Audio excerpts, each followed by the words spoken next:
Welcome, and thank you for joining us on DisrupTV. My name is Vala Afshar, Chief Digital Evangelist at Salesforce, and your co-host for the next hour. We welcome you to follow us on Twitter at DisrupTV Show. Send Ray, myself, and our distinguished guests your questions using hashtag DisrupTV, and we will do our best to answer them live. It's my privilege to introduce my co-host. He's the founder, CEO of Constellation Research, best-selling author of Disrupting Digital Business, regular contributor to all the media outlets from Fox Business, CNBC, Yahoo Business, regular contributor to Harvard Business Review, ZDNet, and other media publications, and in my humble opinion, one of the top futurists to follow on Twitter at RWANG0. Welcome, Ray Wang, to DisrupTV.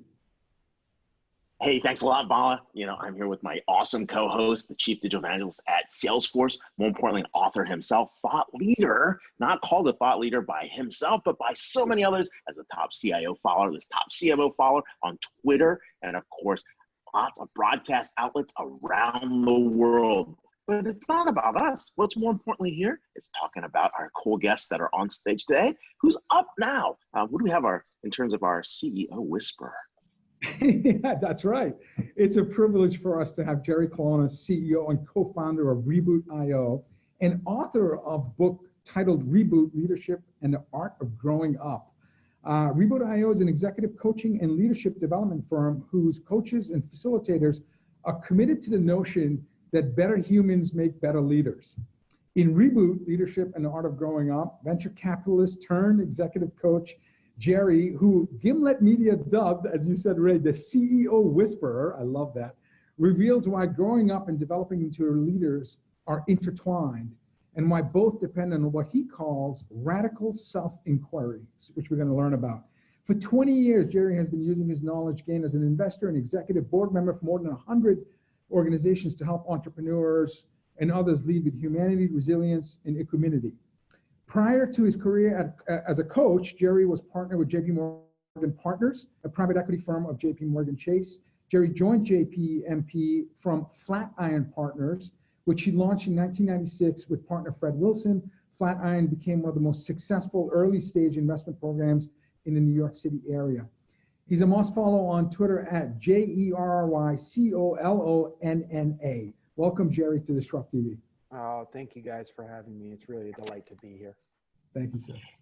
Hey, thanks a lot for being on the show. And our opening question really gets to the heart of, in early stage VC investing, you guys spend a lot of time focusing on getting the right person, right? It's about the right leader, the right founder, the right vision in that place. And this first statement here, like from your book, is like growing up and the journey to leadership. I mean, that's a very, very interesting thought. Like, why are they intertwined, and how does that help in that process of being rebooted?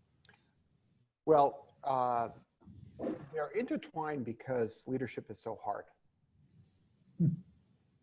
Leadership, one of the biggest challenges is that the skills that we develop in our process of growing into leadership, of assuming power, of launching a business, one of the things that happens is that we are encountering all sorts of new challenges. And none of those challenges actually prepare us well for that moment when we are actually sitting in the CEO seat. And the challenges there become a fertile ground for us to do the work that I call the growing up work, the process of actually completing yourself as an adult and becoming the person you were born to be. So there's a lot that we're not building ourselves up to get to that point, and we have to do a lot of this learning on the fly. Is that what you're saying? Well, it's about learning on the fly. It's about encountering new situations all the time. So, if we go back to the introduction where we were talking about better humans making better leaders, it's a kind of obvious statement, right? Of course, better humans will be better leaders. But then why do we have such trouble with leadership? And we have such trouble with leadership because becoming a better human being is actually really, really hard. And that process of becoming a better human being is a function of actually addressing all of the belief systems and the structures that we have grown up with that really shape who we are as leaders and the choices that we have made. And that facing is scary and painful, and it's something we tend to avoid. You have been dubbed the CEO whisperer, and you would think, I would think that most CEOs are high achievers. Are high achievers better humans or better prepared to lead? Well, I think high achievers are interesting folks to work with. Very often they are promoted into leadership positions early in their lives. And one of the things that they struggle with is an exacerbated sense of imposter syndrome. A high achiever starts off very early on figuring out what it takes to get an A in the class. And they sort of figure out the landscape pretty quickly, and then they deliver that to the world, and the world sort of responds and rewards them. And eventually they get more and more responsibility.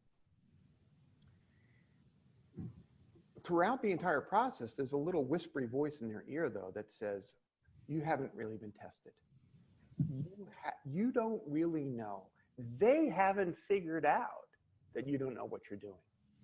And so when you get this sort of louder and louder voice coupled with this experience of more and more or increasing amount of power and responsibility, you get this really, really challenging mix, this brew of uncomfortable experiences where the high achieving person finds himself suddenly having to confront all these fears from childhood, all of these challenges that they grew up with, but successfully dodged as they grew and as they moved through, say, the education system or their early career. I'm sorry, I'm going to follow up. Is having imposter syndrome a good thing or a bad thing?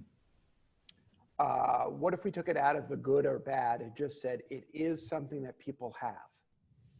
And it's something. But do they look to you as a coach to help remove that sense of, I don't belong here, I'm not sure why I'm being asked to lead or take on more responsibilities? Sure. I wish people knew how little Sure. I know about the subject. Sure. And what I typically say, yes, they do come to me to say they're looking for relief from that feeling. And what I typically say to them is to really roll it back and to understand what the role of that voice in your head is. The role of that voice, the voice that's telling you you're an imposter, is actually quite loving. What that voice is didn't know that.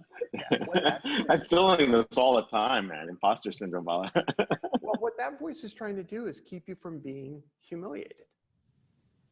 It's trying to keep you from feeling ashamed. That's what's going on. And so if you understand that that's what the voice is, it's trying to protect you. The jujitsu move to make, though, is to say, thank you, but I don't need you anymore.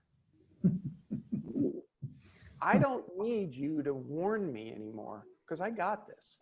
I'm an adult and I can handle failure. And that's the releasing moment when we can sort of internalize that, see that what it is, it's a voice that actually is trying to do you something good, trying to take care of it. This is interesting. So this is why, go ahead, Vala. No, I mean, it feels like it's guardrails trying to keep you humble, keep you with a beginner's mindset, keep you interested. It's trying to keep you safe. Safe. It's just trying to keep you safe, right? Got it. The problem is, and this goes across all the belief systems that kind of impede us as leaders. Most of those belief systems were formed when we were 5 years old. Wow. Right? And so we start to discern the world and we start to make sense of the world at a very, very early age. And so when you start to unpack the logic, and I use that term loosely, behind these belief systems, a belief system is, I don't really know what I'm doing, and oh my goodness, everybody's going to figure that out. Core imposter syndrome. It's the two parts of it, right? it's a perverse logic, but it's a logic that makes sense when you're 5 years old. Right. And the problem is, and this is why I like using with the term reboot, is the underlying operating system needs to be updated.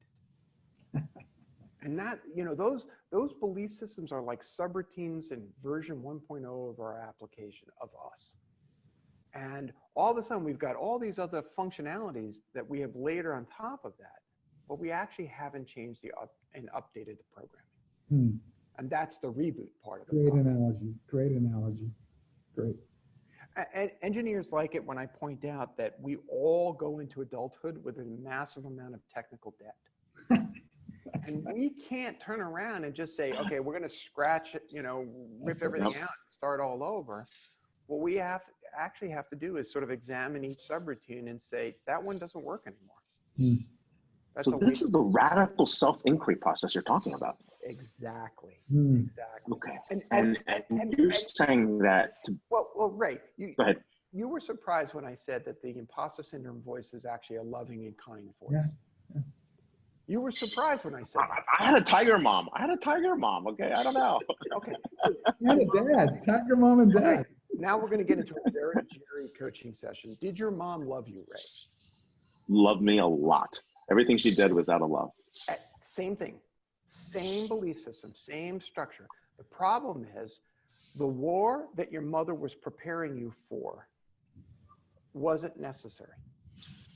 Very necessary because of the child I was, but more importantly, but for the world she wanted me to be in. She prepped me for everything.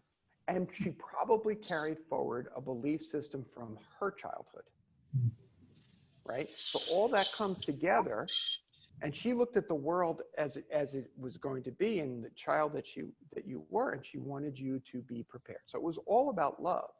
The problem was that if you carry that belief system into your leadership, for example, and you're a tiger CEO in the same way, I could just I'd have no one working for me. I could just imagine your 360-degree performance review. It comes back and it's like, okay, he's dismissive, he's a bully, he's never satisfied, right? And so that's all internal. so the programming just needs to be updated. That's all. Let's just say Ray upgraded the OS with ludicrous mode, like that you find in Tesla. I don't expect that out of my team. They will get to the performance where they enjoy, what they find the right balance between what they love to do, what they want to do, and what they need to do. And that's just kind of how I view everybody. Right. But like for my kids, that's very different. Yeah. Right. Yeah. So Ray, your employees and your kids are texting me right now, and they're saying, my son is like, "Can you tell my dad to stop?" No, so Jerry, why is it that when we meet not just high achievers, but certainly high achievers, or that people tend to want to volunteer the information to us that they're very busy? You ask them how you're doing, and the first thing is, "Oh, I'm so busy." Well, why do people, is that a safety net? Is that some sort of self-validation that you matter?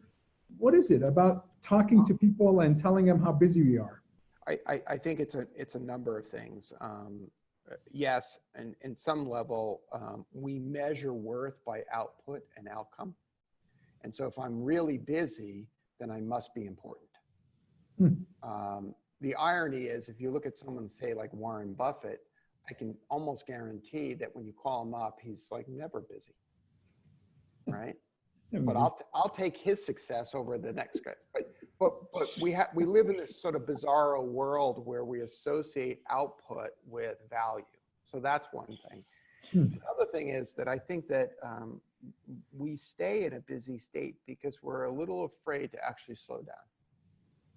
We're a little afraid to actually quiet our minds, stay focused, because what may happen if we do that is a whole rush of feelings may come in. And all of a sudden, we actually have to feel the fear, feel the doubt, feel the uncertainty. No, thank you. I'd rather just be busy. And so we fill the gaps and we fill the It white. sounds like you needed a chapter on the PTSD of being busy. Well, I think I would frame it this way. I think busy may be a symptom of PTSD. Hmm. Right? I think it was John Wooden who said, "Go fast, but don't hurry." And as someone who played basketball, I thought, that was just one example of his amazing wisdom. Did you have to slow down to write a terrific book? Or did you feel even more busy having to capture your thoughts and all these other, experiences you've had into a book? It's a great question. No one's asked that before. Yeah, writing the book was a third job for me. My first job, primary job is coaching a set of individuals, and then the second job is being CEO, and those two are linked and related. But this became a third job, and so I had a cadence and a rhythm that I had to follow, and so I was working most days, 7 days, with the weekends being the time in which I would write. But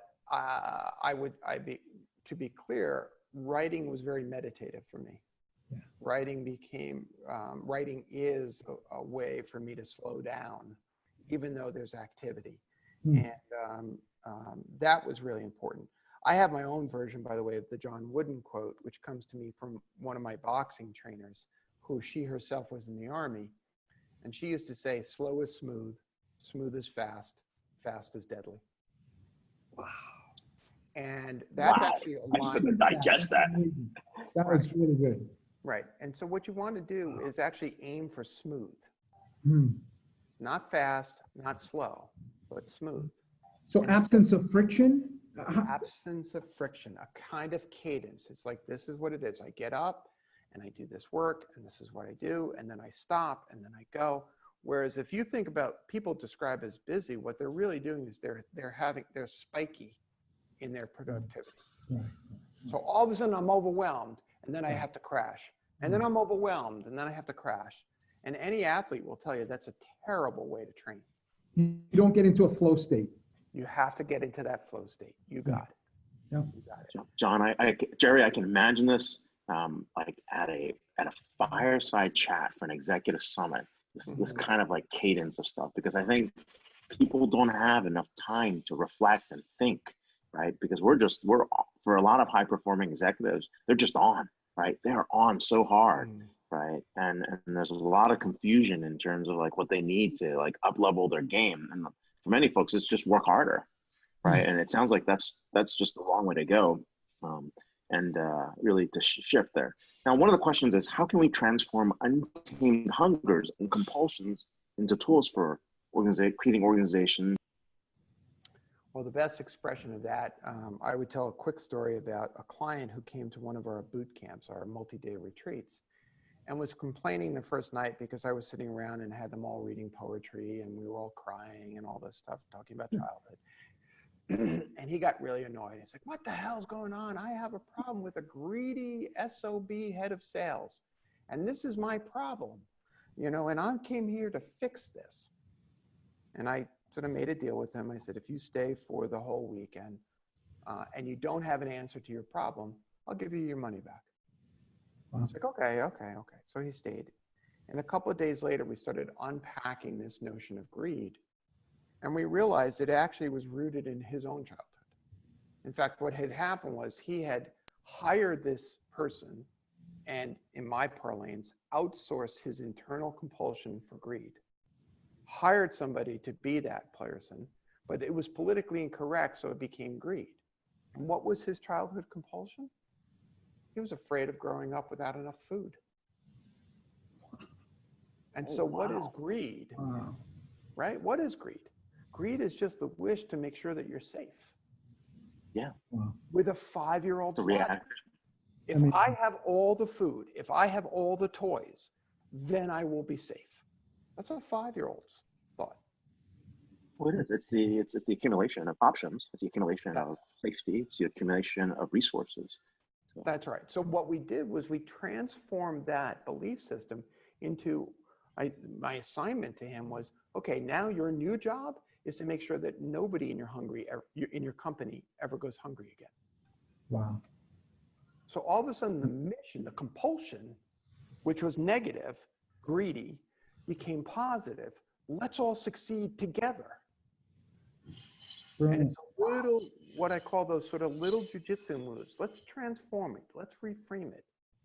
And all of a sudden, sales in the company tripled, and everybody's much happier, and nobody's being greedy. They're all focused. Jerry, you have a black belt in storytelling. Wow. Honestly, we could talk to you for the entire hour. That was the fastest 20 minutes I think I've ever had. That was amazing. Profound, deep, thoughtful, insightful, amazing advice here, Jerry. And I was significantly slower in speaking than either of you. Thank you for that. By the way, that's we are here with Jerry Colonna, author of Reboot: Leadership and the Art of Growing Up. A must read for every single leader. Take the time to think, take the time to grow up and reboot. You can follow him on Twitter at Jerry Colonna, Collonna on Twitter. Thanks a lot for being on the show. Might be getting in touch with you about an event in February. So talk to you later. Thanks a lot. Thank you very much. Bye now. That was terrific. Wow. That was amazing. I mean, that's like a fireside chat to kick off an event. Might have one. I tell you, I think all of us could do an OS upgrade, reboot, and certainly imposter syndrome is something that I think both you and I are familiar with. But certainly, with tough parents, that's all I can say. It's a privilege to have our next guest because both Ray and I consider him to be just one of the most awesome people we know. Forget about his long list of accomplishments. When you get to know him, you just feel good about yourself, which is probably the best compliment I can give anyone. Ferro is a Chief Information Officer at Quikrete, the largest manufacturer of packaged concrete in the US. Previously, he served as CIO of a number of other incredible companies, Earthlink, American Cancer Society, AIG. He's a thought leader, information technology, transformational CIO, and nationwide guest speaker and panelist. I've had the privilege of sitting and listening to him and just tired of tweeting every sentence that he says on stage. It makes my wrist hurt. He was selected as one of Computer World's 100 IT leaders, Georgia CIO of the Year, currently serving as the chair of Georgia CIO Leadership Association. And we only have a 20-minute segment, so I have to cut off awards in a tenth. He was elected to board of directors of TechBridge, an Atlanta-based nonprofit organization that helps nonprofits use technology to improve their capability to serve the community. This whole theme of better human, better leadership, better community. Jay is incredible follow on Twitter at JAYFERRO. Welcome back, Jay, to DisrupTV. Last time you were on the show was episode 21. We're at episode 153. So please come back more frequently. Good Twist my arm, Val. After that intro, I'm just going to call it a day. I really am. I'm just going to tap out and be like, you know what? Let's end on a high note. To us, you're not. Jay, it's been great talking to you. It's wonderful. All right. Thank you, guys. I appreciate it. You are a BT 150 winner as well. We're about to announce the BT 150 list soon. Diane and I, David, Chat, we've all been sitting there figuring out who the top transformation agents are. You're one of our early winners. Let's talk about this changing role of the CIO. I mean, we've gone from CIOs are cool, CIOs are not, CIOs are back in style. We've gone from, hey, digital belongs in some really weird group over here to like digital's back to the CIO. Lots of shifts. Talk about this role of the CIO. And you've been working in all different types of industries. You know what? In our own head, the CIO has always been cool. Whether others' perceptions are the same, but it's funny to me. The common theme that I see in all the various roles that I've had and my colleagues have had, even though the landscape has changed, has always been around execution and leadership and communication and transparency. And yeah, we got to stay on top of those trends and everything. And certainly we're seeing some shifts in the industry, but to me, it all comes down to the basics. Are the CIOs servant leaders? Do they have high EQ? Are they good listeners? Do they have a bias for action and execution? And if you have all of those things and you build powerful networks with folks like you. I mean, Vala, I'm just gonna waste my next 20 minutes talking about you and Ray and how great you guys are. But thank you for the kind intro, by the way, for both of you. But look, I mean, we've come out of the data center. That conversation is over. It's done with. There's still some struggling. I feel bad for them, but you know, that conversation is over and done with. And if they've got better AC than you do now, I'm just telling you, that's all. What's that? They've got better air conditioning than you do now. But well, that's true. They do. I got a lot of windows in here. It gets pretty hot in the afternoon, but it's you know, the reality is that if the right leaders, I mean, if you exhibit the right qualities, you're going to have a seat at the table. It's just funny to me how CIOs, we love to complain. We're our own worst enemies in many ways. On one hand, we celebrate one another better than any other discipline. On the other hand, we're our own worst enemies in that, you know, we're always complaining about what we don't have. And I find so many CIOs miss the boat. They miss what makes a good leader a good leader. So I try to focus on that. But your point's a very good one, Ray. I mean, we've gone from chief information to chief data center to chief whatever to chief whatever. Look, we're orchestrators. We're connectors. That's where this is going. Yeah. We're chief assemblers of different pieces of the enterprise. And you will not find a role better positioned to understand the value chain in a company, to me, than a CIO, if you're doing your job right and you're paying attention, right, which is what I think a lot of us struggle with at times. But yeah, if you do that, I think you're set up very well for the future. When I first met you, I thought you were a CEO because you emphasized culture, you emphasized recruiting, retaining the right talent. It was more business acumen in your narrative than getting into the weeds of technology. So I just assumed you were a CEO, and then I found out, oh, now he's an angel investor, he's a board member, but he's a CIO. So that was cool. Well, thank you. So what do you do to recruit talent into your organization where you realize that there are no IT projects, they're just business projects, and your investment thesis needs to be developed based on predicated on how you delight your stakeholders, your employees, your customers, your partners, the communities that you serve. So how do you make sure that that alignment in terms of mindset is how you build your IT organization versus folks that like to play with cables and be in a data center and chase the shiny object or whatever it may be? Yeah, you know, I think you can have both. I really do.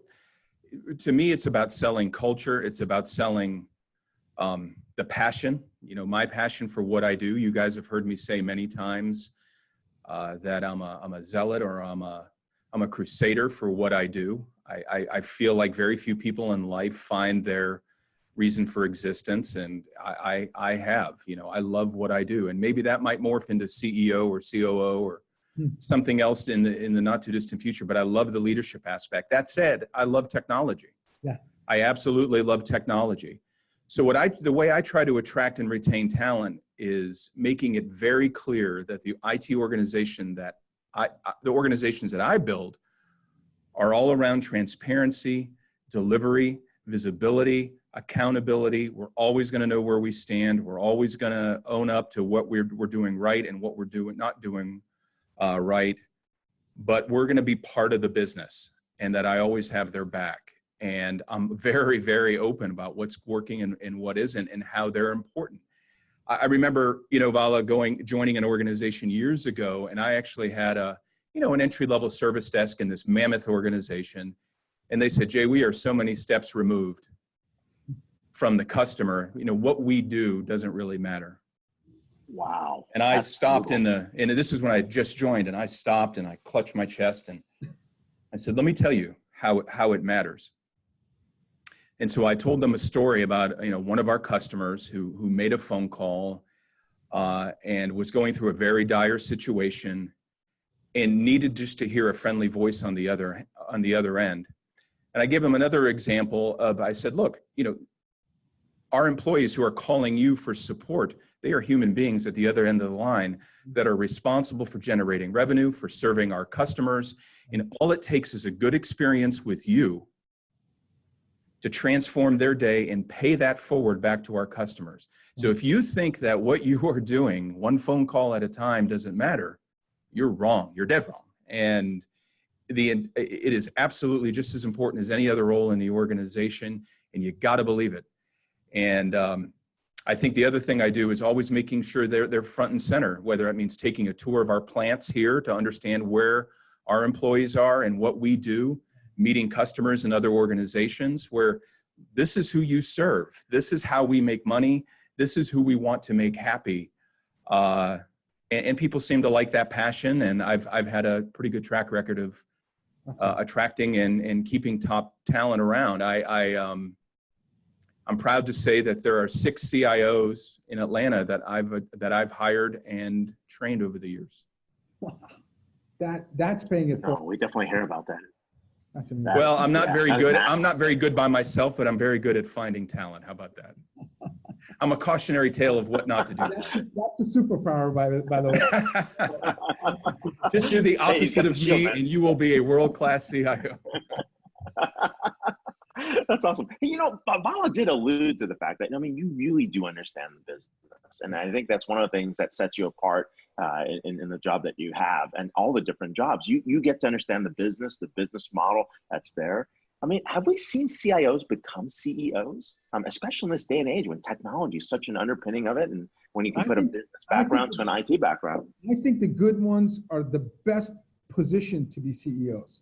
No doubt in my mind, because every company needs to operate like a tech company, regardless of sector or size, in my opinion. And if you have strong business acumen and you love and understand technology, you are ready to, you're ready to take on the world. But anyway, sorry. That's what you said. But no, you're right. And we traditionally, you're right. CFOs, you're spot on. like salespeople, right? But it's time for technology folks to become CEOs, I say. But what do you see, Jay? I see the same thing, but I'll take it, I'll just add on to what you both said. The best CIOs in the world are great leaders. They're great leaders of people. They're great conveners. They execute, they get things done. They're not great leaders, asterisk, who have in their one domain. To me, that doesn't make you a great CIO. Great CIO are great business leaders. And if you're a great business leader, then it would be natural that you would be considered for CEO roles. So I 100% agree with you. I think we're going to see a lot more. We're certainly seeing more today, but I think we're going to be seeing a lot more as we go on. So yeah. Jay, is there a particular line of business that should be a priority for CIOs in terms of building a very strong collaborative, flow and work? Is it the CMO? Is it the chief revenue officer? Is it chief human resource? I mean, ultimately, I know you have to time slice your attention and build your investment thesis to serve the entire business. But if you had to stack rank, and excluding the CEO and the board, because I'm sure many of your projects are board level discussions like adopting AI or emerging technologies, cloud versus on-premise, and how do you create new business model innovation for new sources of revenue. Most of the times, the extraordinary CIOs that I have the privilege to work with are in front of boards. But excluding CEO and board, give us advice in terms of which line of business you should really make sure you work with in order to meet the ever-growing consumer expectations in this, age of the connected customer. Great question. And I think you answered it earlier yourself when you said in this era of digital connection and tech first and the underpinnings of every organization being digital, the answer is all of them. And that's not an answer people want to hear. You do have to prioritize, but you prioritize, I think, based on need, prioritize based on what the organization is doing, what's happening at that point in your strategy.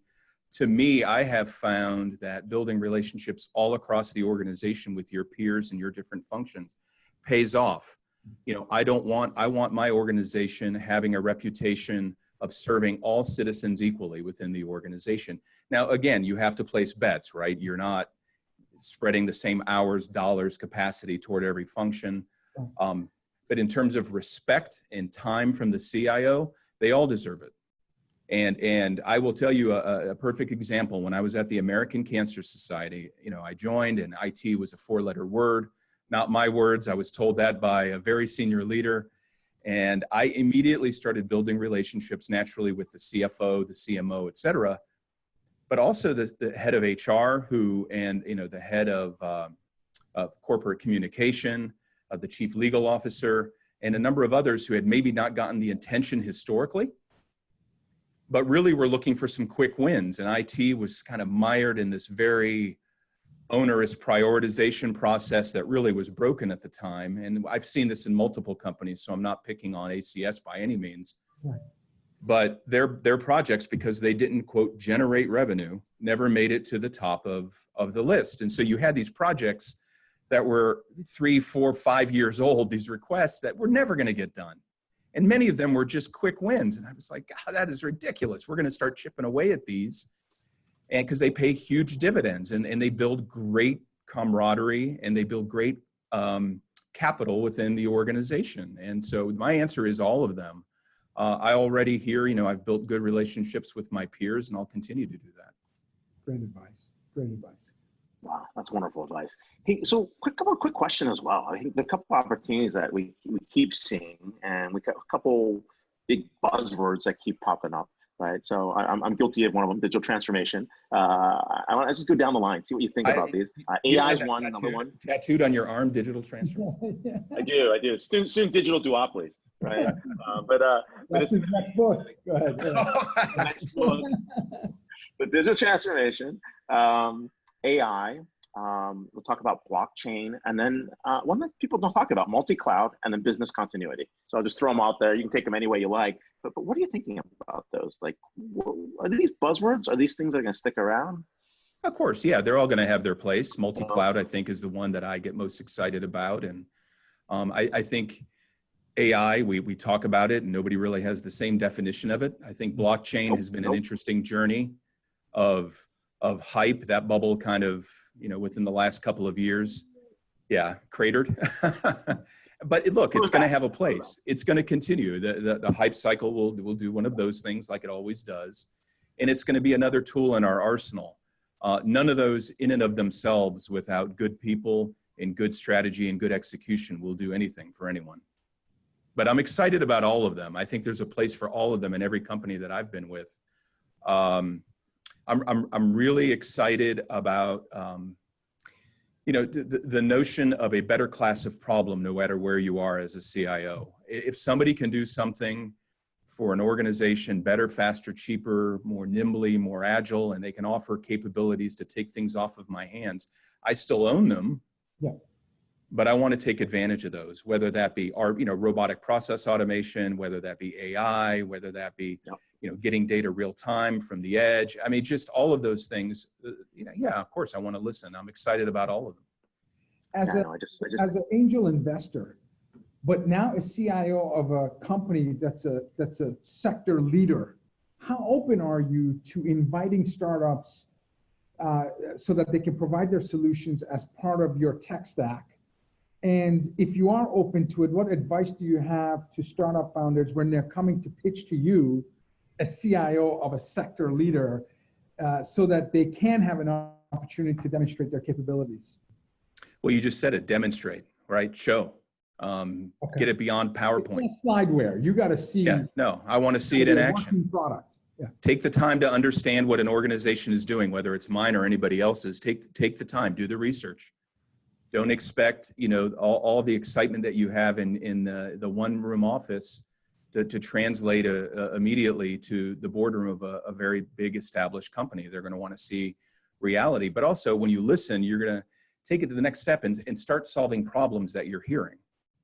If you hear a company or a CIO of any company, not just me, has particular business challenges, how is your solution solving those problems? In a really material way, not a buzzword-laden, death by PowerPoint, death by hashtag kind of way, but in a real material way. Show them how you're going to solve their problems and make their lives easier. And I've run into people who are very good at that and have made investments, and so far so good.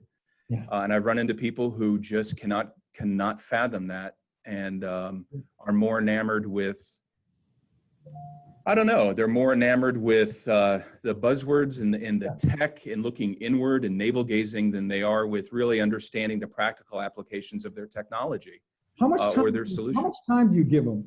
Do they have 10 minutes in front of you? Do they have 30 minutes?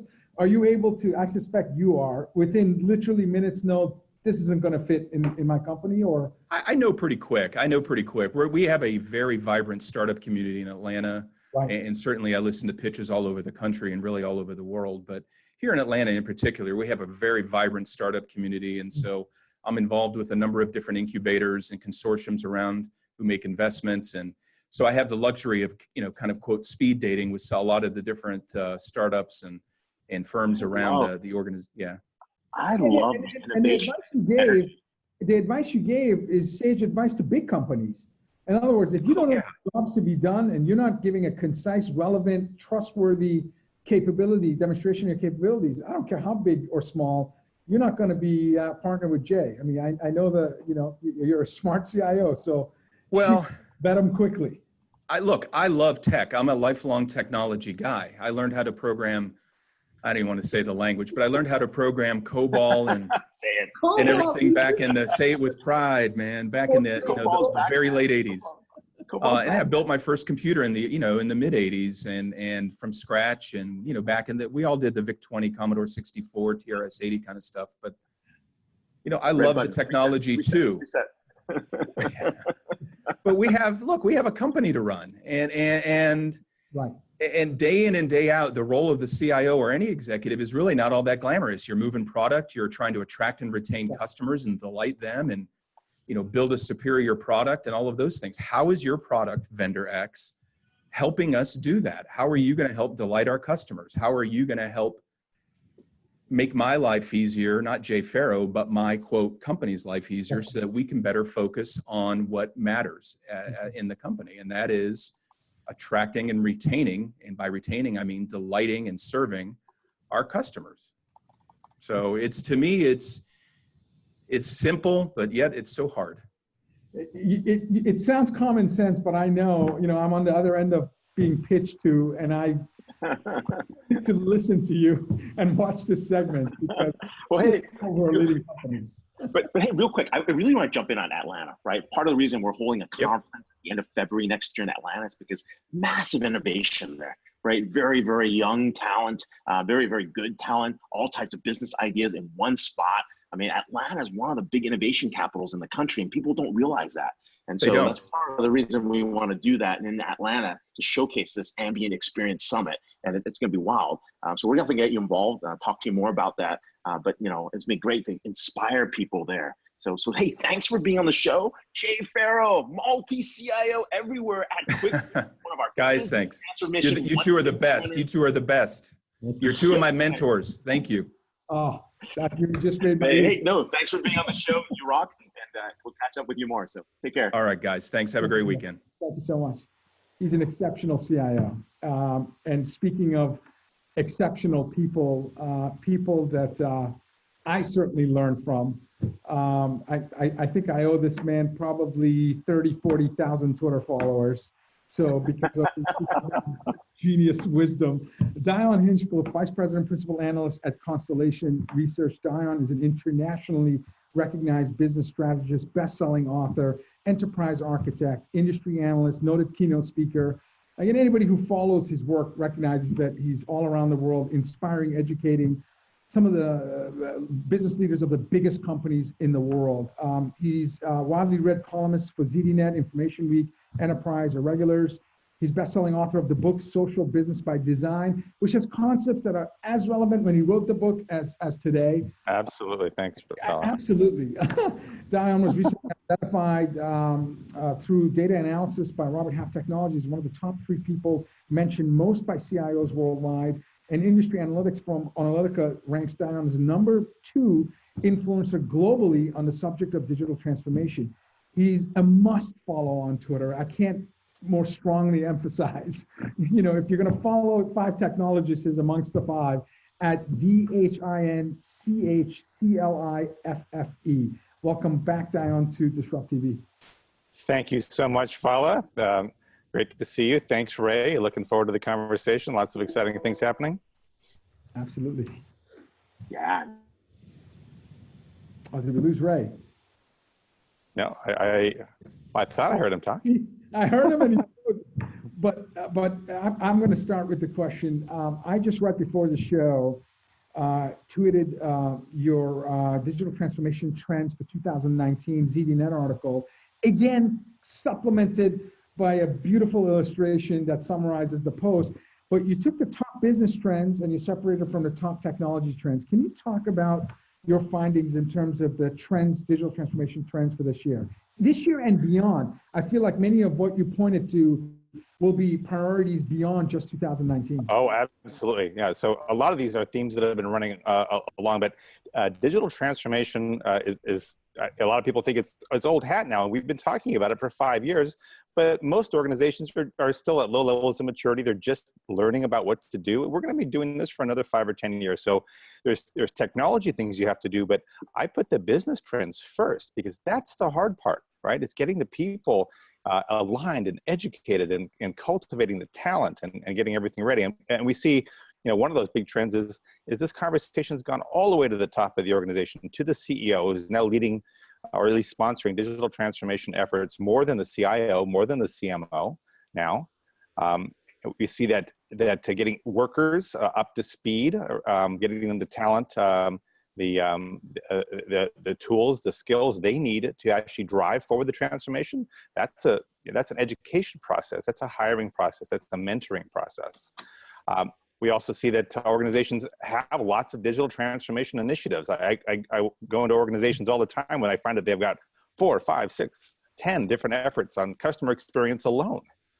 And these have to be better integrated. Big bang digital transformation doesn't work either. That's one of the big lessons. We need a constellation, pardon the reuse of that term, of projects and efforts that are loosely coupled, right? They're all guided by leaders and heading in the right direction, informed by customer needs.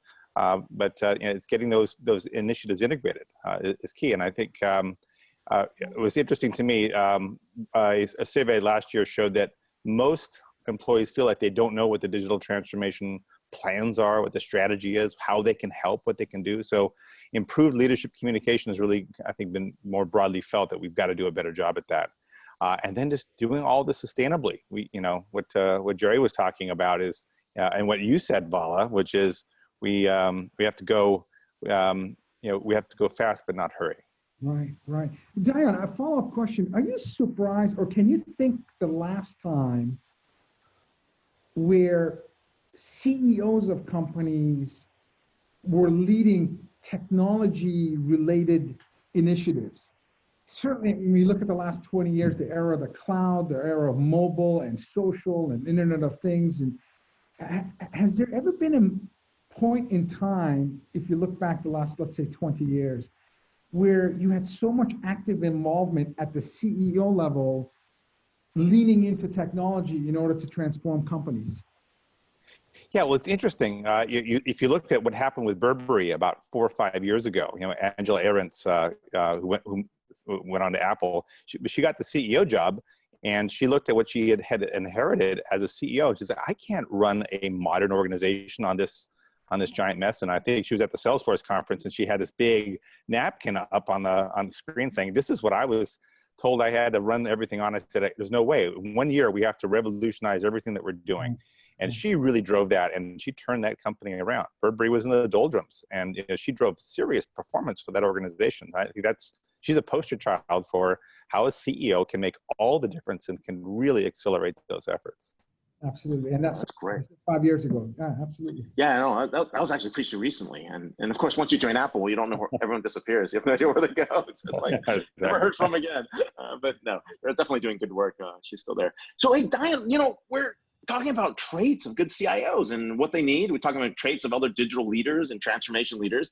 Can you give us a sneak peek of what you're seeing in this year's BT 150 so far, in terms of what we've been doing? Absolutely.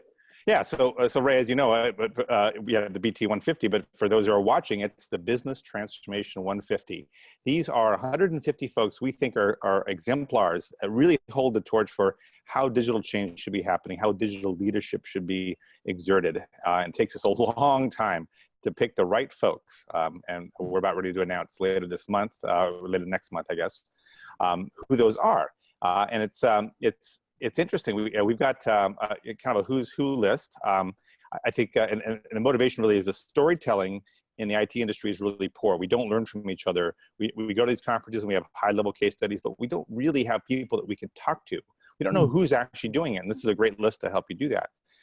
And so we see that we have one BT 150 inductee who oversaw a comprehensive new mobile engagement program to create a more interactive experience between employees and guests, and customer experience was a frequent theme. That's something that CIOs and CXOs in general are focusing a lot more, because that makes all the difference in revenue and competition.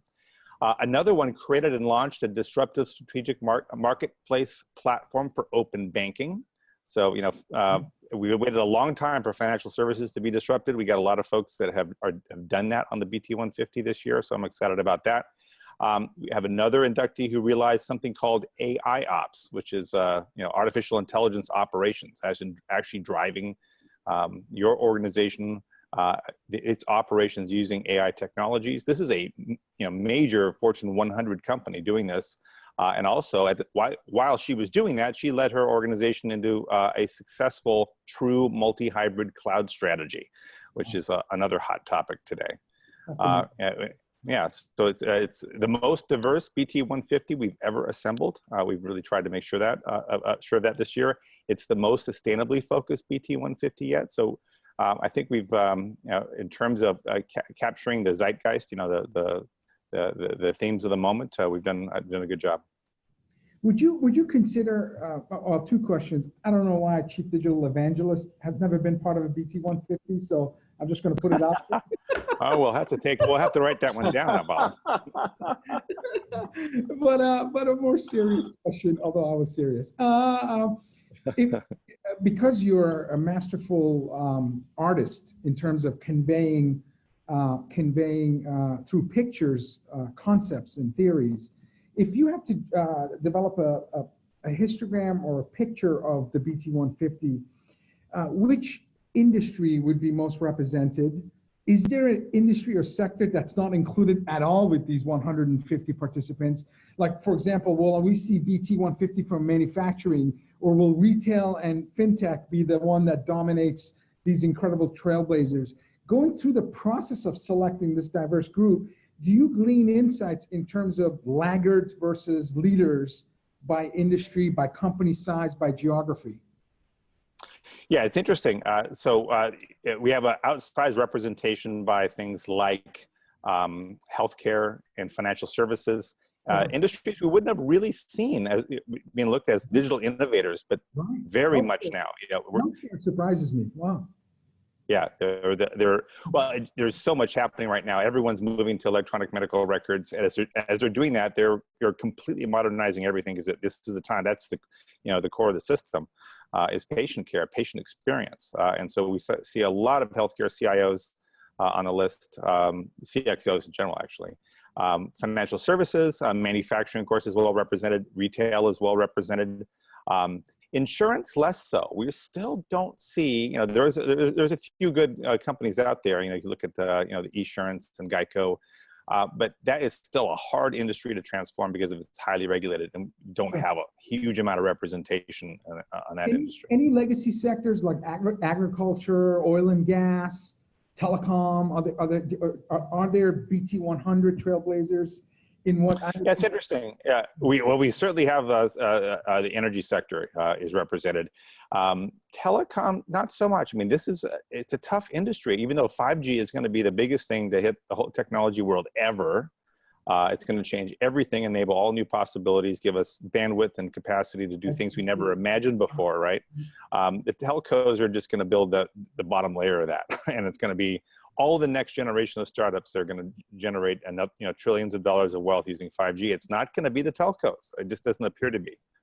And that's unfortunate. And they're well aware of that, and they would love to solve that problem, but it's just not it's not their forte, it seems. So, yeah, we don't have a lot of telco.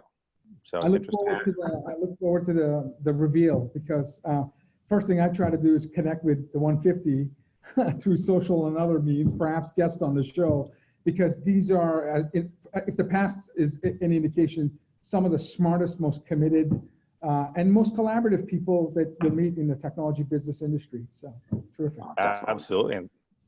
And we'll have them at the Constellation Connected Enterprise in early November, have them on stage. And so we'll keep telling their stories. We're going to capture a lot of information from them this year and try and get that out so that we can all learn together. We can all collaborate together. Yeah, we've got something like 430 alumni once this is out. It's one of the biggest groups coming out, so it's going to be very interesting. So, but hey, what's going on with the research agenda? You're like covering governance, compliance, digital workspaces, the CIO issue. What's hot? Talk about this digital workplace trends report. So that'll be coming out in the next few weeks. It's done, it's just in editing. Yeah, and so we're seeing some big changes in digital workplace. For one, a new idea, a new concept, a new term, employee experience has become very important now. And that's a big change because digital workplace is still very much an IT construct. But employee experience, which digital workplace is a big component of, is kind of a higher order construct, and it's not necessarily technology. There's a lot of design there. There's a lot of human issues that maybe HR should be involved in. So this is a big umbrella that the industry is talking about now. The digital workplace has to be driving the employee experience conversation like never before. But that's not just an IT conversation. So we're talking about how, you know, even though many organizations finally acquired a head of digital workplace, before it was just a bunch of different tool groups. If you go into almost any company, no matter how big, there was no digital workplace. Nobody's in charge of it. There was just a bunch of grab bag of department heads that were in charge of SharePoint and email and intranet.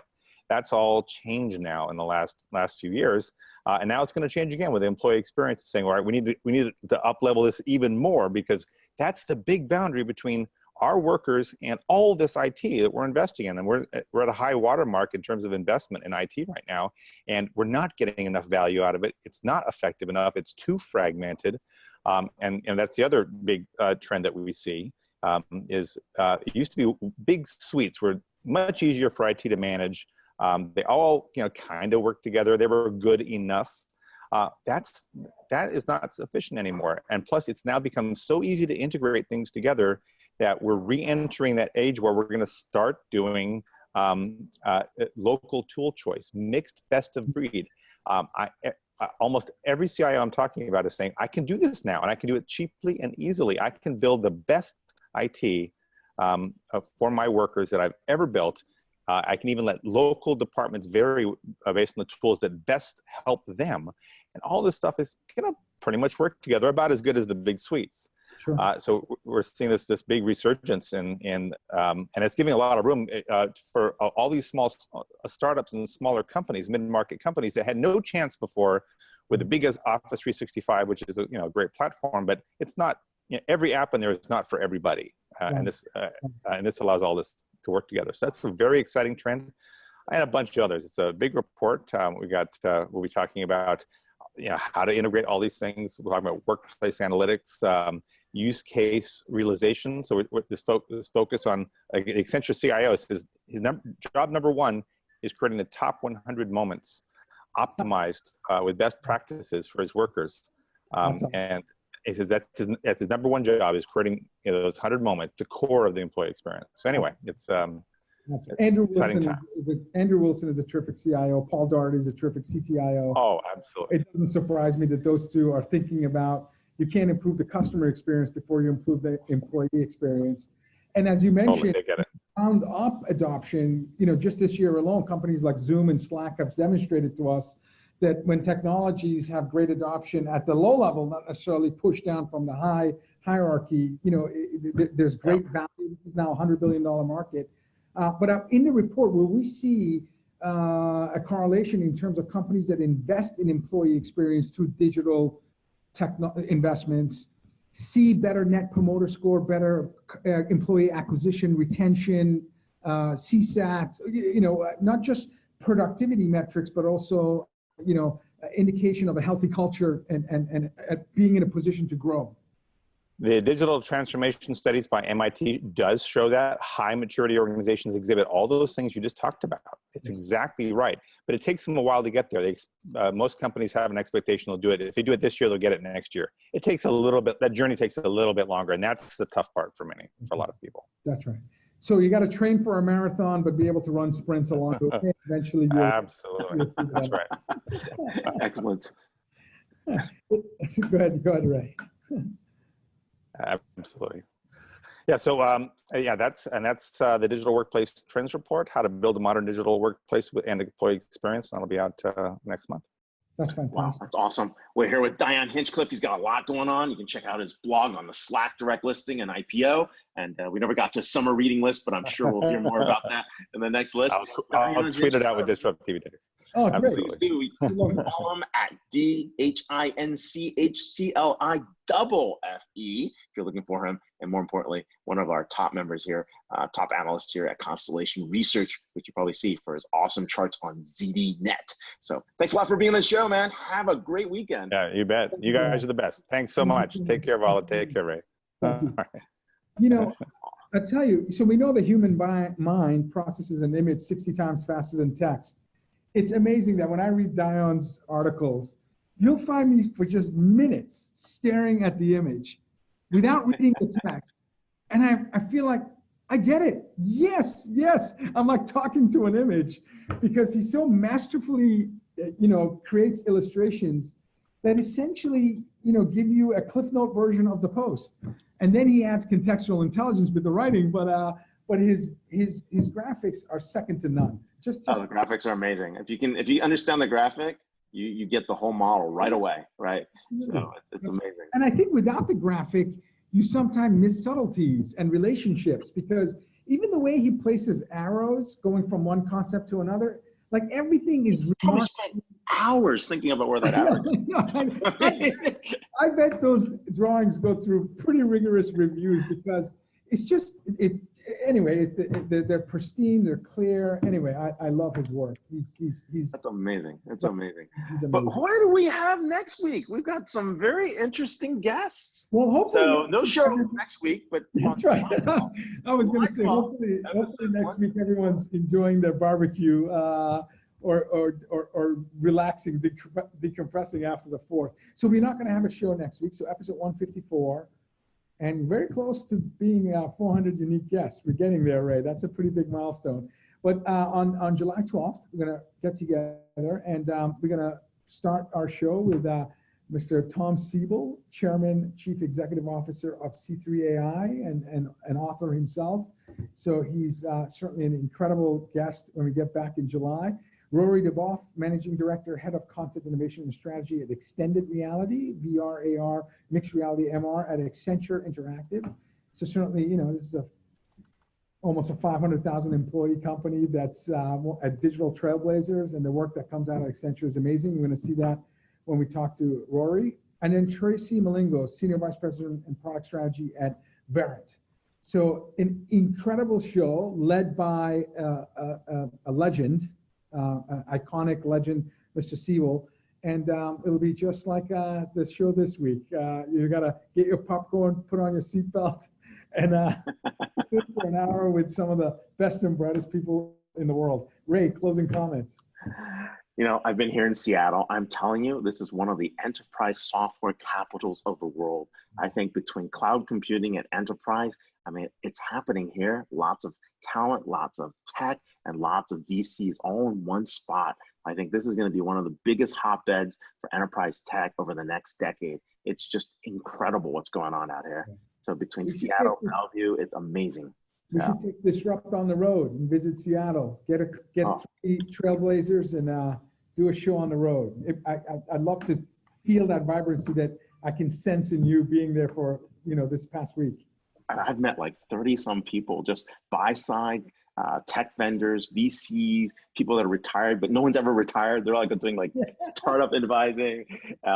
Serial entrepreneurs. It's been wonderful being out here. And of course, our BT 150 winners and new winners, which I can't announce, are out here too as well. So we got quite a few of them. So definitely a great environment. So we see a lot of headquarters moving in. So awesome. especially from California. Please don't forget the BT150 Chief Digital Evangelist option. Definitely. Everyone, if it's Friday, it's DisrupTV. Thank you for tuning into episode 153. We'll see you in 2 weeks with Mr. Siebel as our first guest. And again, recommend who you want to see on the show. We still have the second half of, well, July is booked, so we have almost second half of next year. And we'd love to hear from you. Our producer, Aubrey, is always looking for, opportunities for us to identify people that are putting a dent in the universe to come on the show. So thanks, everyone. Thanks, everyone. Okay, bye. Bye.